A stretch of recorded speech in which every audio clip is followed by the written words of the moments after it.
Educação à distância, mudando realidades.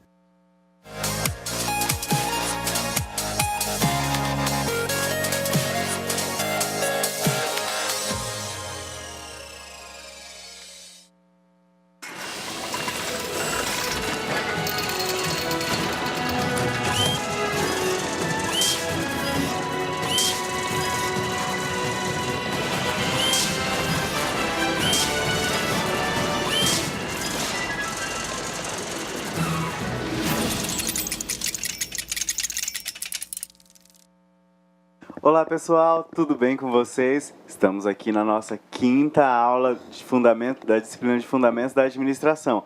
E já é uma aula com gostinho de saudade, não é mesmo, professora Maraí? É verdade. Hoje a gente vai revisar tudo e vamos parar por esse semestre, mas a aula continua.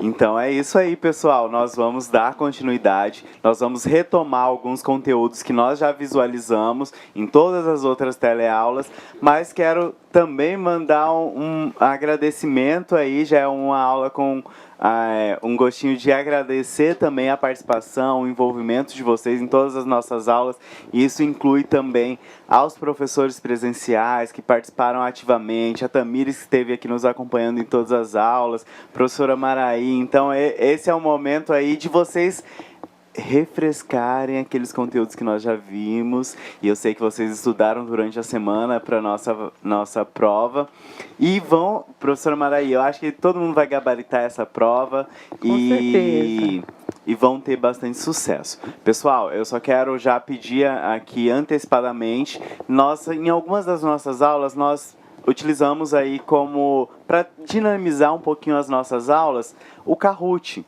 E para a nossa aula de hoje, nós preparamos um Kahoot rapidinho. Então, vai ser durante a nossa aula, lá quando estiver encaminhando para o final, faltando uns 20 minutos, 15 minutos para encerrar a nossa aula, eu vou pedir para que vocês acessem. E nós vamos iniciar aí o Kahoot também participando da nossa revisão. Então eu preciso já que os professores presenciais, aqueles que já conseguem ter acesso à internet, já vão acessando o site do Kahoot. A professora Maraí vai disponibilizar para vocês o site aí, kahoot.it, só para aguardar, porque a gente é um pouquinho rápido a nossa aula de hoje. Mas vamos dar uma olhadinha aqui nos conteúdos da aula de hoje. Na aula de hoje, nós vamos, como eu falei, nós vamos recapitular e passar em relação a todos os conteúdos vistos em todas as 4 aulas. Então, nós vamos falar sobre conceitos, recursos, histórico, evolução e as teorias da administração. Vamos falar em relação à departamentalização, também trazer uma lembrança aí sobre o organograma e as funções do gestor, do administrador. Vamos falar sobre o planejamento, seus tipos e os níveis do planejamento. Vamos falar sobre a administração por objetivos, que volta lá pela administração voltando para resultados. Vamos falar sobre estratégia organizacional e vamos falar um pouquinho sobre noção de gestão de pessoas e habilidades do gestor, do administrador, e no finalzinho a gente vai relembrar ali um pouquinho sobre a qualidade total, principalmente em relação ao ciclo PDCA. E já iniciando aqui, nós trazemos aí, lá na nossa primeira aula, nós trouxemos alguns conceitos da administração, o que é administrar. Então, a administração, segundo nós trouxemos aqui alguns autores que trazem essas definições, a administração é o ato de trabalhar com e através de pessoas para realizar tanto objetivos da organização quanto os objetivos dessas pessoas que são membros dessa organização. Temos também aqui que a administração é um processo de trabalhar com pessoas e recursos para realizar os objetivos organizacionais. Quero que vocês lembrem aí que durante toda a nossa disciplina nós trabalhamos aí esse desafio de vocês olharem para vocês enquanto gestores. Gestores do tempo, gestores do dia a dia. Vocês organizam essas questões aí, essa gestão. Então, inicialmente, nós precisamos ser bons gestores do nosso tempo, dos nossos recursos financeiros, materiais, para que nós possamos implementar essa gestão dentro de uma organização, seja ela uma empresa, seja ela uma cooperativa, qualquer forma da gente empreender. Trazendo aqui mais um conceito em relação da administração. A administração é um processo que exige do gestor tomar e colocar em prática decisões sobre objetivos e utilização de recursos. Isso mesmo que eu falei anteriormente aqui para vocês. A gente tem os recursos e aí eu gosto bastante de você olhar para você, para o seu dia a dia, para que você possa visualizar e aplicar isso primeiramente de forma pessoal e depois aplicar isso de forma organizacional. Então, é muito importante aqui quando a gente fala sobre a administração, sobre a gestão, você entender essa questão de você necessita tomar decisões, colocar em prática essas decisões sobre objetivos institucionais e também sobre objetivos ou sobre recursos organizacionais. Falamos aí, já trouxemos aí retomamos esses conceitos aí sobre administração. Quero lembrar aí também que nós, na nossa primeira aula, nós entendemos que todos nós gerimos alguma coisa.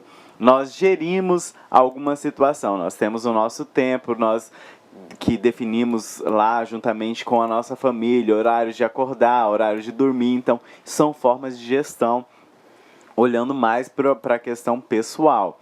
E aí é importante que você olhe também e já se enxergue enquanto você, um futuro técnico em cooperativismo, que você vai gerir organizações. A cooperativa é uma organização.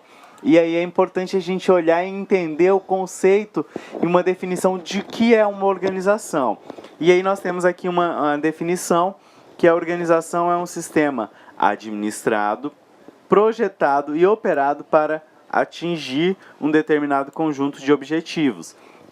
Então, eu preciso conhecer da administração para que eu possa administrar essa organização e vai estar relacionado ao quando eu estou projetando, eu estou planejando e vou operar a atingir um determinado objetivo comum da organização.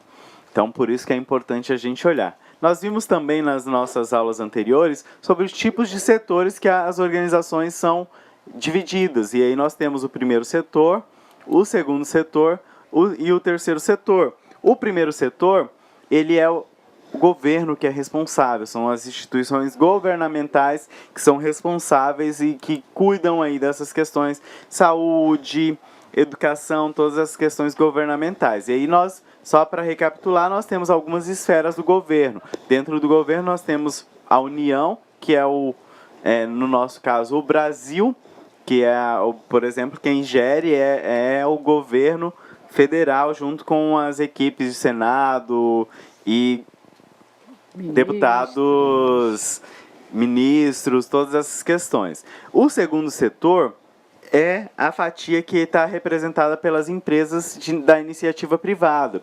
Todas as empresas que têm a iniciativa privada. E já o terceiro setor é a sociedade civil que se organiza para atingir um determinado, suprir uma determinada necessidade que nem o primeiro setor, nem o segundo setor conseguiu suprir nessa sociedade. Então, são algumas demandas e as pessoas se organizam para suprir essa necessidade. É muito comum a gente ouvir falar dentro aqui do terceiro setor sobre as ONGs que cuidam de determinadas situações. Lembro também que na nossa aula, quando a gente trouxe o exemplo aqui de alguns hospitais, a exemplo, um bem conhecido aqui no nosso estado, que é o Hospital do Câncer, ele faz parte aí do terceiro setor. Ele recebe recursos por meio de parcerias, tanto do governo quanto das empresas e por pessoas também, por ações que as pessoas se organizam para arrecadar fundos para o funcionamento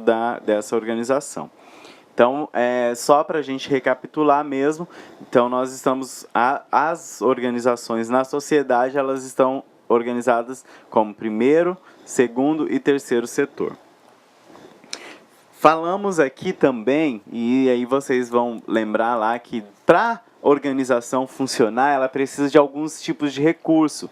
E esses recursos estão diversas áreas e nós temos aqui alguns recursos que são primordiais para o funcionamento de qualquer organização, seja ela uma pequena empresa, uma grande empresa, seja ela uma cooperativa, seja ela uma ONG, e também o governo também precisa desses recursos. O primeiro recurso são as pessoas, os recursos humanos. E aí eu quero que vocês relembrem também que são os recursos primordiais, porque sem as pessoas, os demais recursos não conseguirão alcançar os seus objetivos. Então, são as pessoas que são os únicos recursos que utiliza os demais, o único recurso que utiliza os demais para agregar valor à organização. Temos também os recursos materiais, que vai desde a questão do prédio, das instalações, as questões de toda a necessidade, desde o papel que precisa para o funcionamento por exemplo, da cooperativa, os recursos materiais estão aí. Desde o prédio para a instalação, para a produção, todas essas questões estão dentro dos recursos materiais. Temos também os recursos financeiros. O que são os recursos financeiros? É toda a movimentação, toda a entrada e toda a saída de recurso, de dinheiro mesmo, de valor em espécie. Numa cooperativa, como que surgem esses recursos financeiros? Para cada membro da cooperativa, para ele se tornar um membro da cooperativa, um cooperado, ele vai ter que ter uma participação. E essa participação geralmente se dá por meio de uma cota.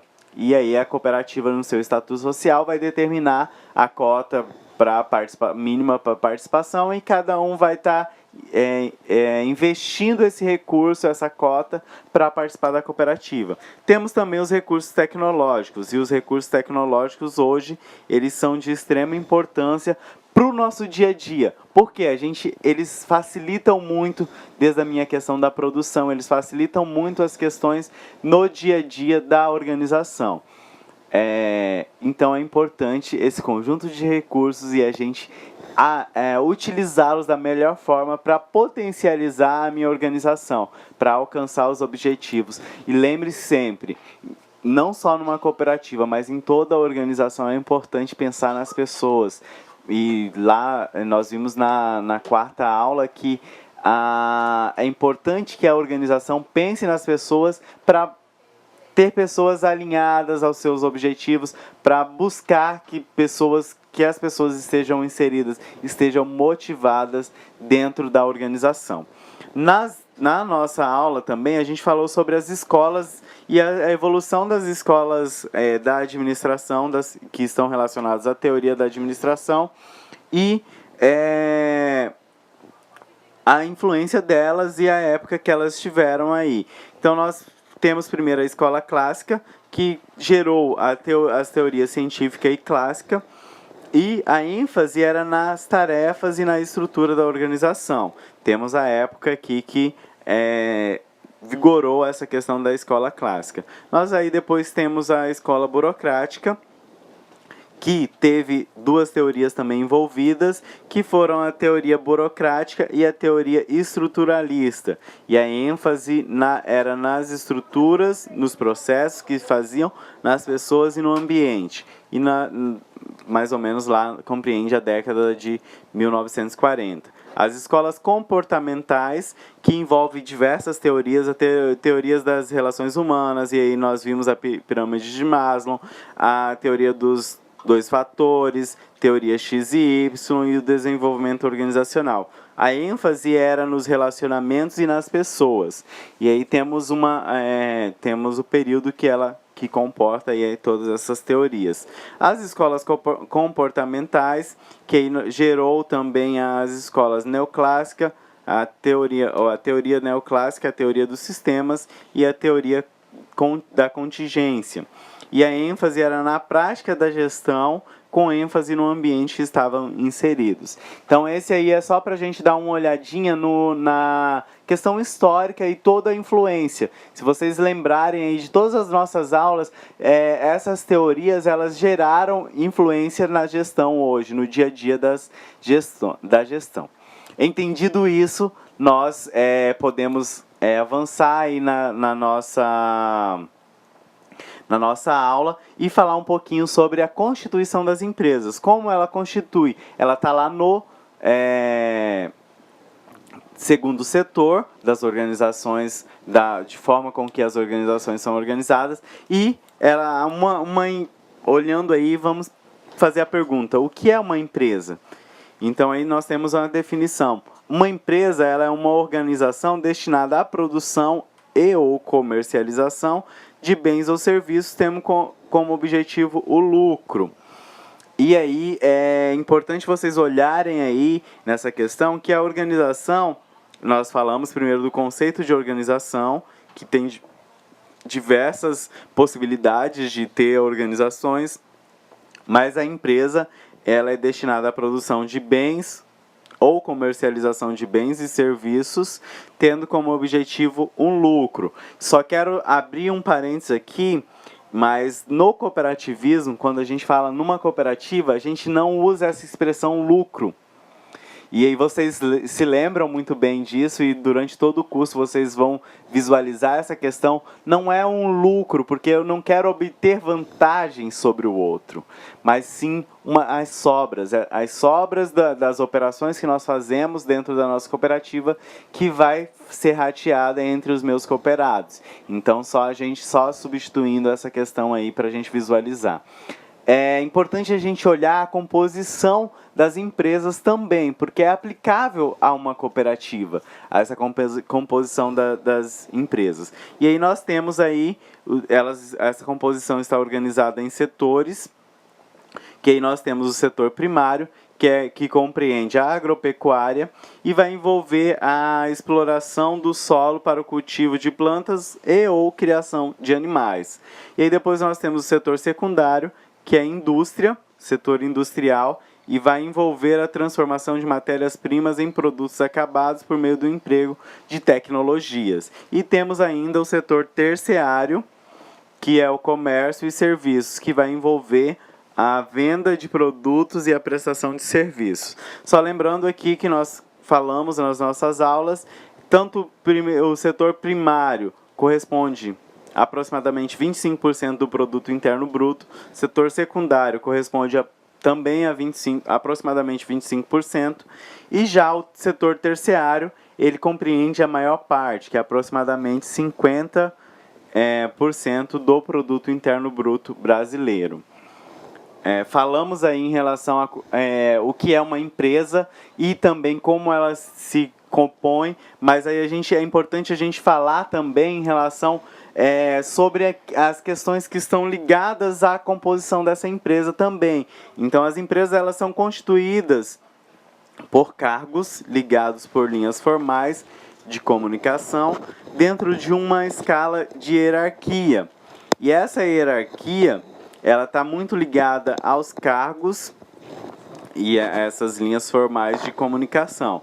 Então, o cargo, o que é um cargo? Cargo é a divisão do trabalho dentro da empresa. As tarefas são os conjuntos de elementos que requerem um esforço humano para um determinado fim. Então, é importante a gente olhar isso, e a aplicabilidade disso dentro de uma cooperativa é bem clara, porque nós temos lá pessoas que são responsáveis pelo conselho fiscal, por exemplo. Então, às vezes, você é responsável pelo Conselho Fiscal e você tem um cargo, mas você precisa saber qual a função do Conselho Fiscal também. E assim como o presidente e todos os demais cargos da organização.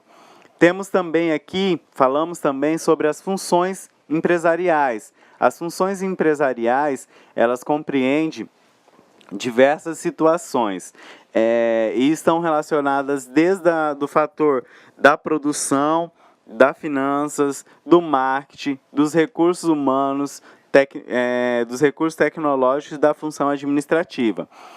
E se vocês lembram também, nós falamos nas nossas aulas sobre a departamentalização. Muitas organizações se departamentalizam de acordo com as suas funções, de acordo com as suas ações organizacionais. E aí nós temos aqui a primeira função, a função produção. São os processos cujo resultado gera um produto. Geralmente a principal atividade da empresa. É aquilo que ela faz com mais cuidado. E geralmente o produto ou o serviço que essa empresa oferece ao mercado, ele é mais visível, uma forma mais fácil da empresa ser reconhecida. Temos a função finanças, que são a função correspondente aos controles de entrada e saída de recursos financeiros.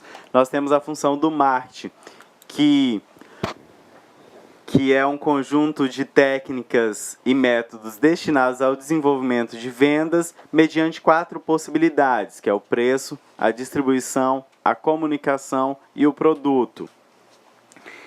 Lembrando que a gente falou aí do marketing, que também tem um mix do marketing, que são os 4 P's, que está relacionado ao preço, a distribuição está relacionado à praça, a comunicação, à promoção e o outro P sobre o produto. Temos também os recursos humanos. Eles são responsáveis pela gestão das pessoas dentro da organização.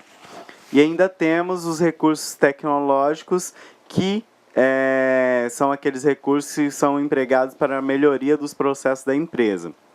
E, por último, temos a função administrativa, que é responsável pela gestão das demais funções, buscando integrar num processo eficaz e eficiente. Falando ainda sobre a constituição das empresas, existem formas com que as empresas são constituídas de uma escala hierárquica. Vou pedir para a professora Maraí nos auxiliar falando um pouquinho sobre essa escala. Então, a escala da hierarquia, ela distribui as competências dentro de uma determinada organização. Nós vimos que normalmente é escalonado como se fosse uma pirâmide. Nós temos 3 níveis desse escalonamento hierárquico. Na base dessa pirâmide, nós temos o operacional, né, que é o pessoal da linha de frente, que está trabalhando na produção ou no atendimento direto ao cliente. No meio, nós temos os objetivos táticos, né, que é o pessoal do nível gerencial, que vai dar todas as coordenadas para o pessoal operacional. E, finalmente, no topo dessa pirâmide, nós temos o estratégico, que são os diretores, né, os grandes gestores dentro de uma organização, que vão determinar o futuro, para onde essa empresa vai, o que ela vai fazer, o que ela vai produzir, né? Então, é importante a gente lembrar sempre desses níveis, né, porque eles que dão toda a coordenada como que a empresa funciona na prática. É isso mesmo. Então, aí para a gente visualizar, como a professora falou, né, é organizado aí com a pirâmide para facilitar a nossa visualização.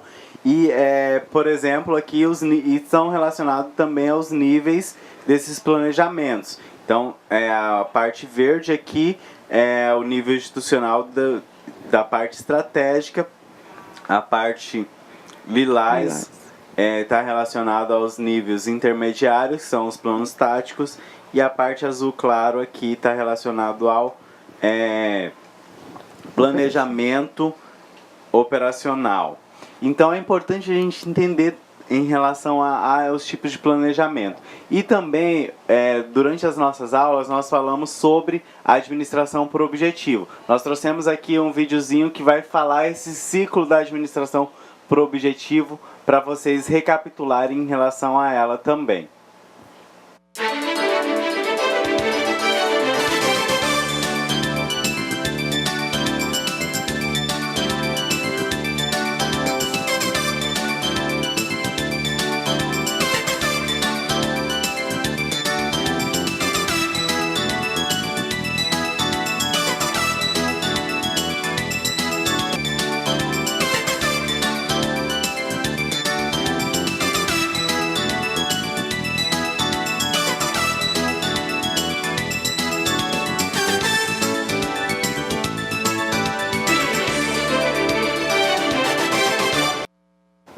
Então nós vimos aí, relembramos também. Lembra-se que também nas nossas aulas nós falamos mais detalhadamente sobre a administração por objetivo. Esse foi o ciclo que ela ocorre.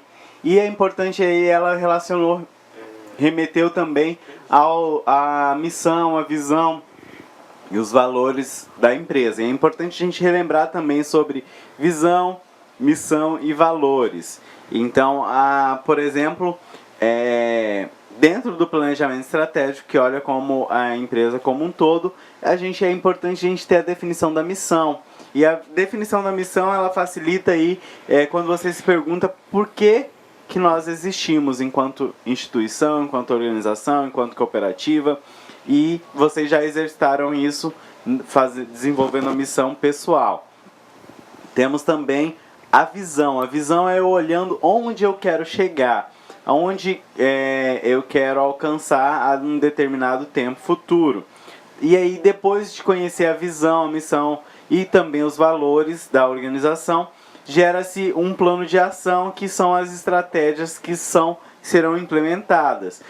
E aí depois gera-se essa implementação, como que nós vamos implementar essas estratégias, e gera-se os resultados estratégicos, que os resultados estratégicos nada mais é do que a organização atingir os objetivos que eles determinaram.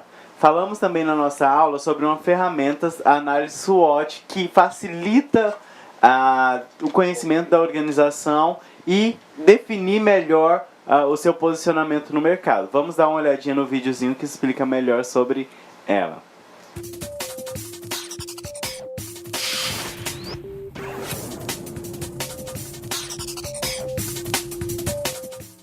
SWOT é a sigla em inglês para Strengths, Weakness, Opportunities and Threats. A forma abrasileirada da sigla é FOFA, a tradução de forças, fraquezas, oportunidades e ameaças. E todas essas siglas e termos em inglês e em português, juntas, resultam numa palavra que é fundamental em todo tipo de negócio: planejamento. A partir do momento que você aplica a matriz SWOT junto com a equipe, junto no nosso caso, que é uma instituição de ensino com os alunos, servidores, comunidade externa, você identifica onde a instituição pode melhorar, quais são as características importantes da instituição, então onde estão as forças dela, por exemplo, e a partir daí você consegue traçar objetivos dentro do seu planejamento, de forma a mitigar algumas dessas atividades. Se você identifica uma fraqueza, é a partir daí que você traça objetivos para poder eliminar essa fraqueza, para fazer com que a instituição continue seguindo e perseguindo seus objetivos. A análise SWOT leva em conta fatores de ambiente interno e externo da organização. Geralmente considera a comparação da empresa com a concorrência com outras empresas do mesmo setor. O resultado desta análise vai ajudar na hora de traçar os objetivos estratégicos, as metas, as medidas e as iniciativas que serão usadas nos planos de ações estratégicas. O ponto de partida para criar uma análise SWOT é convidar os participantes para uma reunião. Eles devem conhecer bem a organização. Estes participantes vão sugerir forças, fraquezas, oportunidades e ameaças da empresa.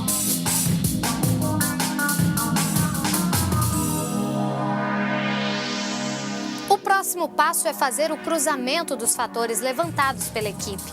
Os pontos fortes com oportunidades para criar mais oportunidades de acordo com os pontos fortes da organização.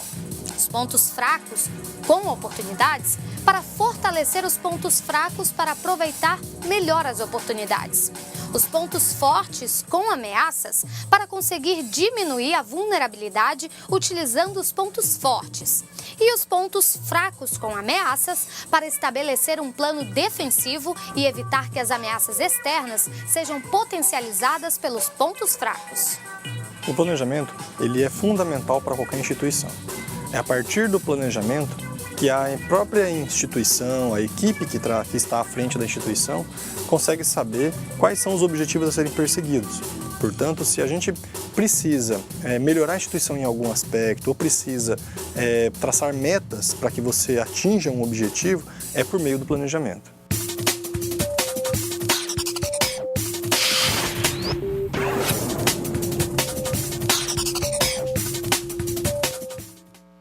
Pessoal, então aí a gente viu a importância da análise SWOT olhando para o planejamento da organização. Como eu falei no início da aula, nós faríamos no meio da nossa aula um momento para a gente, faz parte da revisão, que nós vamos trabalhar os conteúdos também que estão nos slides e que nós trabalhamos na aula. Nós preparamos um Kahoot com 7 questões só para a gente dinamizar um pouquinho e porque às vezes tirar um pouquinho a atenção antes da prova. Não a atenção, tirar a tensão, deixar um pouquinho mais tranquilo, mais alegre essa questão.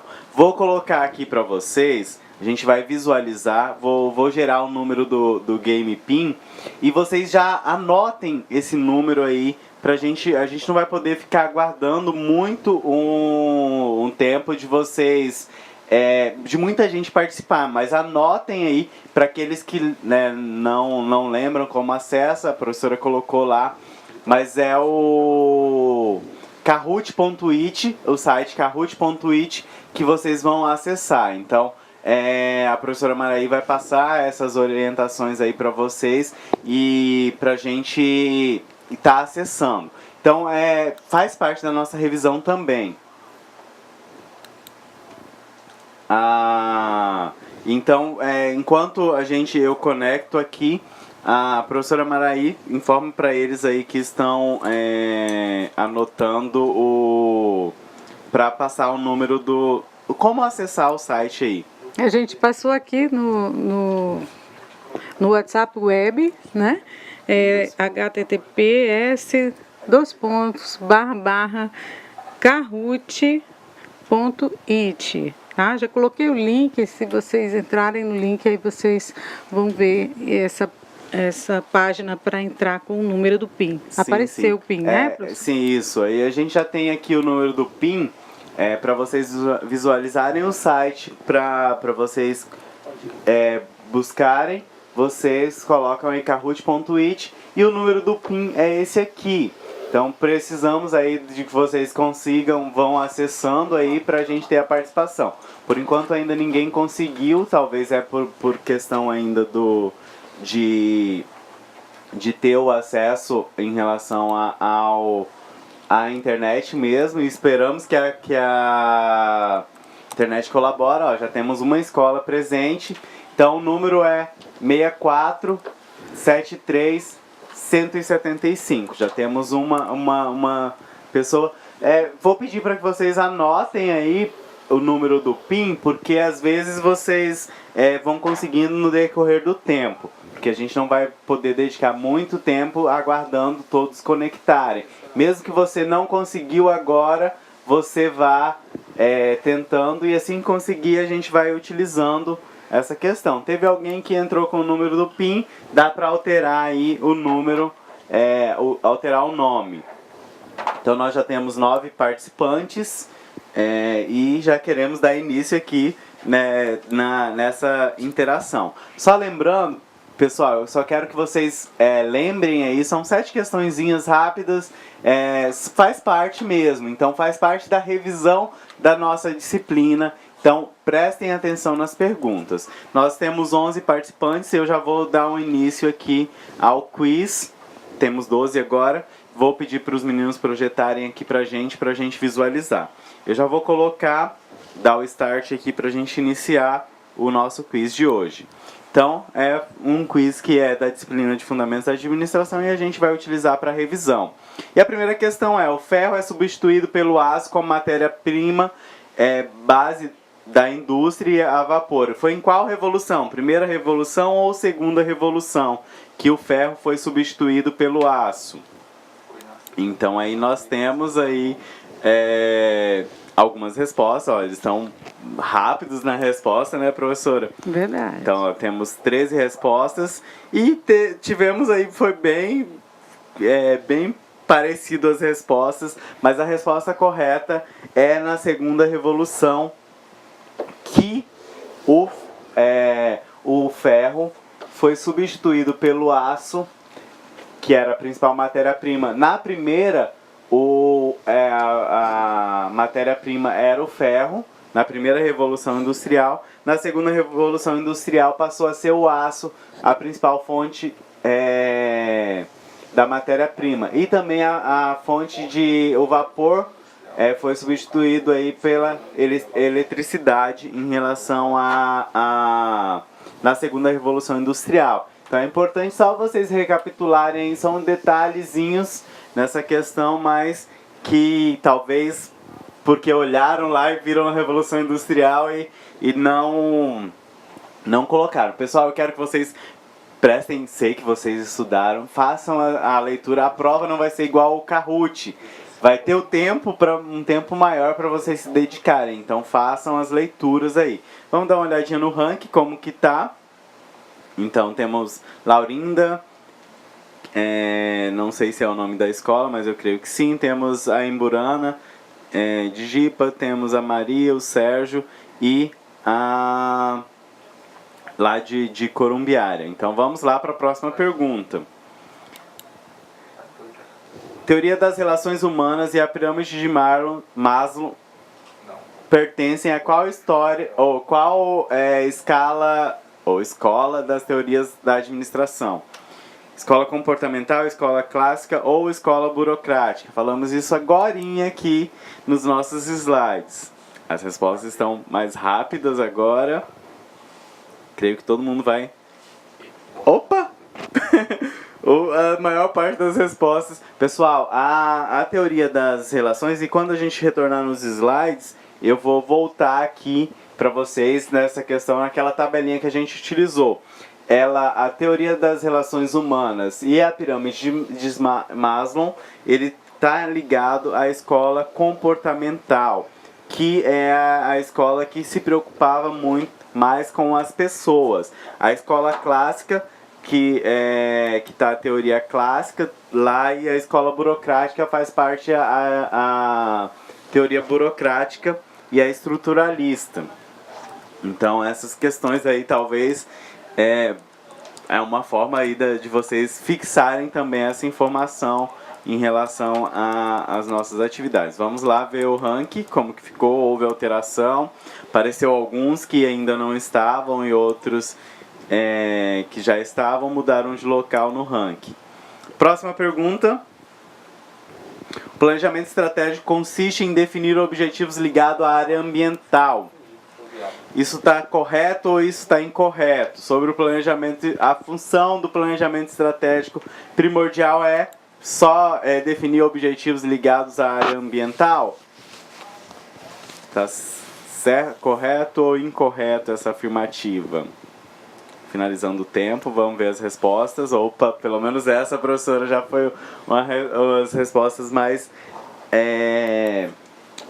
certo mesmo. Então, o planejamento estratégico, ele não consiste somente em definir os objetivos ligados à área ambiental. Ele olha para a empresa como um todo. Lembra-se lá, desenha qualquer coisa, desenha lá na sua prova a pirâmide, coloca aqui, que o topo é o estratégico, ele olha a empresa como um todo. Aqui no meio é o tático, ele vai desenvolver os planos táticos. E o operacional, ele vai desenvolver planos e executar as atividades operacionais. Então tivemos aí bastante gente que está fixo isso na memória, mas essa dicasinha de desenhar a pirâmide quando você receber a avaliação já vai facilitar para você relembrar do que nós falamos nas aulas da disciplina. Vamos dar uma olhadinha no ranking.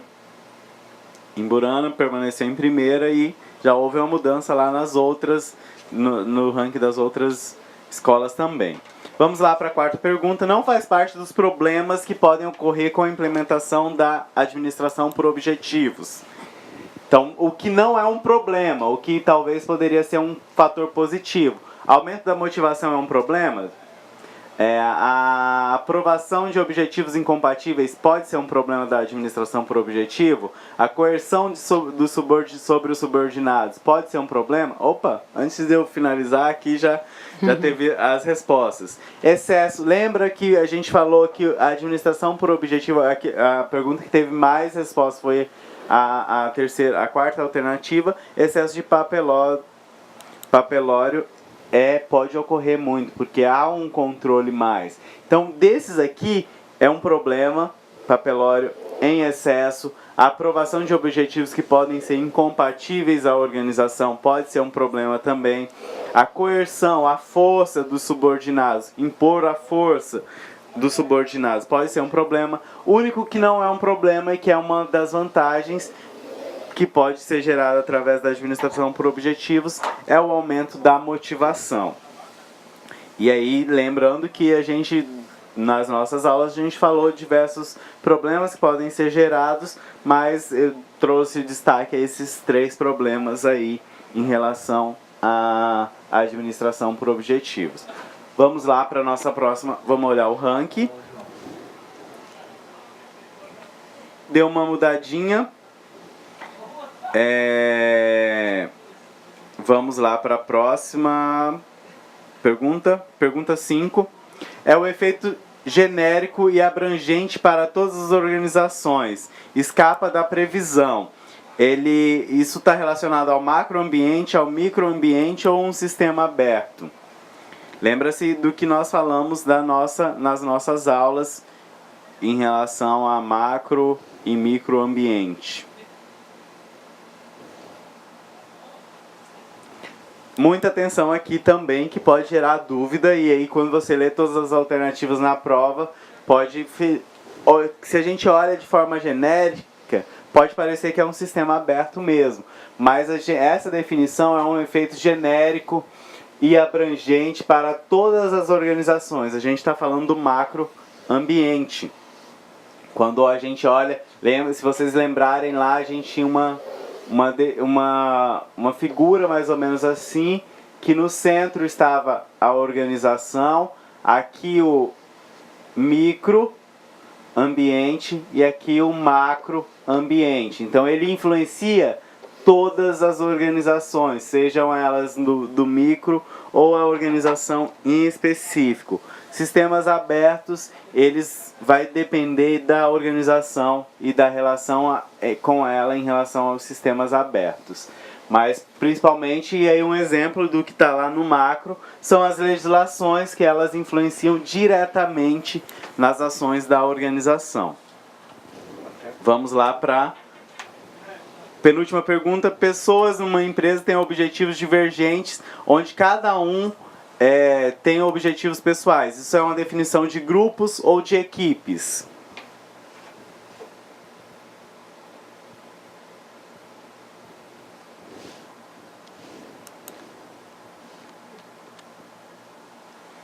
Essa é uma definição de grupos. Se vocês lembrarem, quando a gente falou lá sobre a diferença entre grupos e equipes dentro de uma organização, quando eu falo de pessoas que estão dentro de uma empresa que tem objetivos divergentes, onde eles se importam cada um com seus objetivos pessoais, são individualizados, são grupos de pessoas, eles estão agrupados ali, mas eles não se tornaram uma equipe e muito menos uma equipe de alta performance. Então a equipe, ela olha como um todo, as pessoas têm objetivos divergentes, mas eles são ligados pelos objetivos organizacionais e focam nos objetivos organizacionais. Então, essa diferenciação, a principal diferenciação entre grupos e equipes. Vamos lá para o ranking. Houve uma mudança no ranking. Vamos lá para a nossa última perguntinha aqui, para a gente... Estamos encaminhando para o final da nossa aula aqui também. Equilíbrio, estímulo ou incentivo, necessidades pessoais, tensões, satisfação. Isso está relacionado ao ciclo da motivação ou o ciclo da administração por objetivos.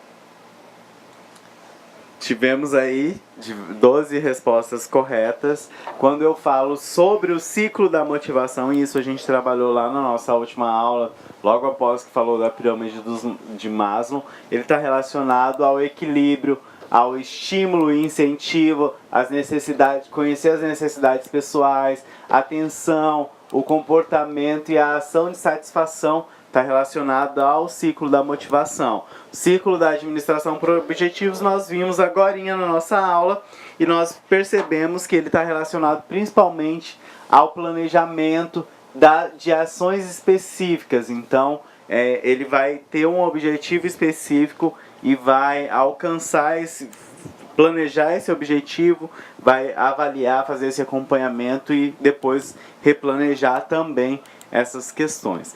Então, vamos dar uma olhadinha como ficou o ranking final.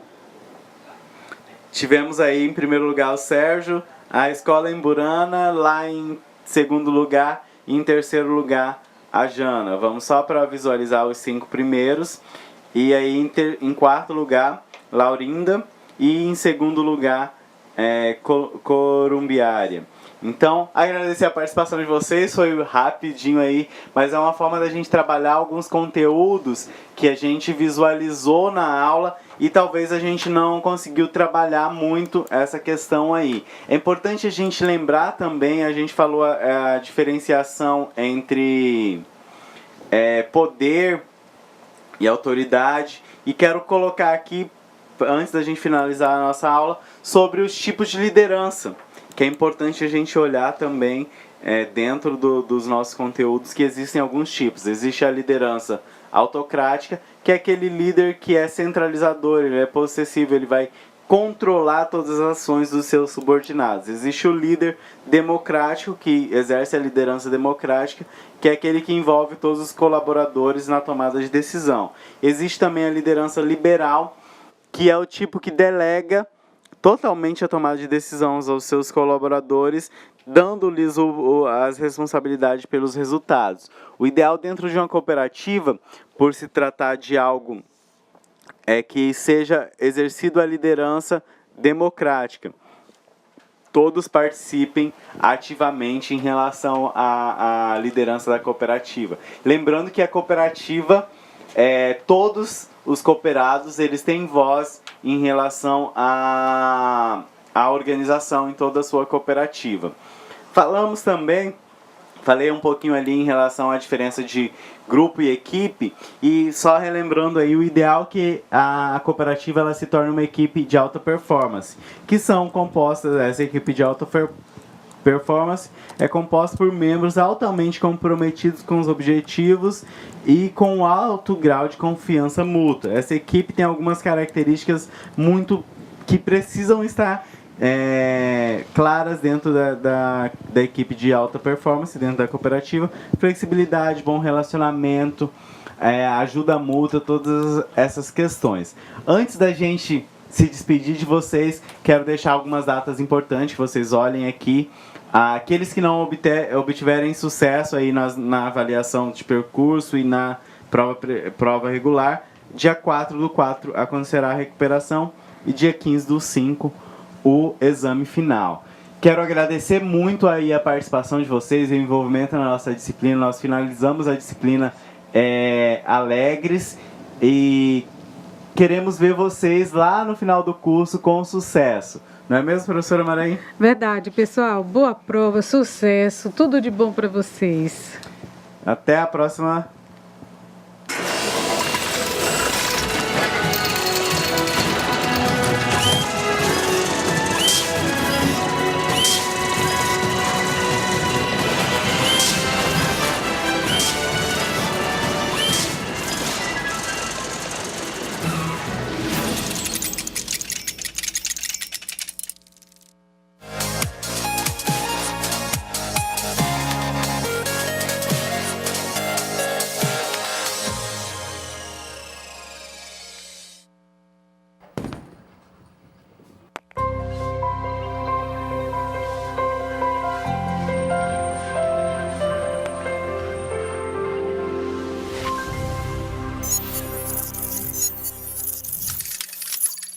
Educação à distância, mudando realidades.